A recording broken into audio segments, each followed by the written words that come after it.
Well, millions of people out west and in the deep south are facing a multi-day severe weather event now through the first half of the weekend. It may just be the most intense of the season thus far, with strong storms, high winds and tornadoes. Weather Authority meteorologist Emily Sanum joins us now to break down the threat. And you know what? This is a pretty active thing too, because a lot of kids, college kids, are in spring break down south this week, specifically in the Mid-South and even Florida and the Panhandle. The Gulf Coast is going to be very active the next couple of days. So listen to this. A moderate risk of severe weather has been forecasted for today and tomorrow, which is pretty uncommon compared to the rest. Yeah. I'll talk about the categories coming up here in just a couple of minutes, but here's a thunderstorm threat for today out west. Just, I would say, west of the Ohio Valley.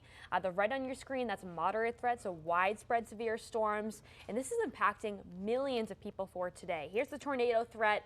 The red dot means that there's a 15% chance of seeing some stronger tornadoes. Now the hatched lines on your screen, that's a 10% or greater probability of seeing an EF2 tornado, or even greater than that, up to EF5. So a very active day out in the west, and tomorrow will be probably even worse, especially based on the location down in Mississippi, Alabama, Louisiana, parts of Georgia, Florida.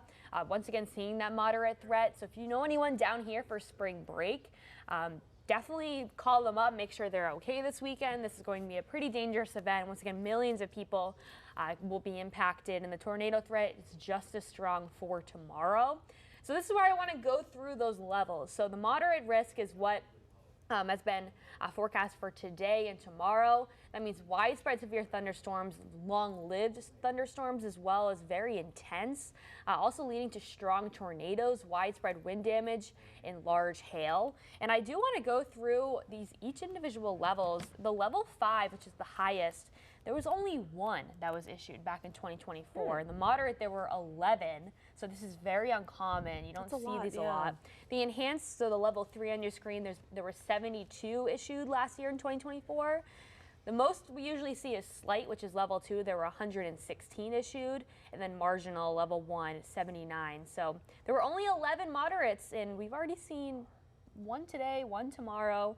And check this out too. I thought this was pretty interesting. These are the monthly average tornadoes, and for the month of March, this is the prime hotspot where you would see tornadoes for, once again, this time of year down in Alabama, Mississippi, Texas sees more than 10. Yeah. And we've seen that a couple weeks ago when there was another severe weather outbreak. So this is very much so where all this stuff happens this time of year based off this graphic right here. So it's not surprising. Nope.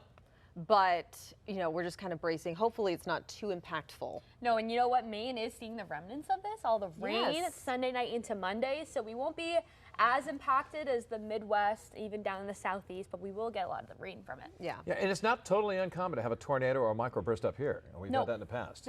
Maine actually averages 2 a year between June and August. All right. We didn't see any in 2024.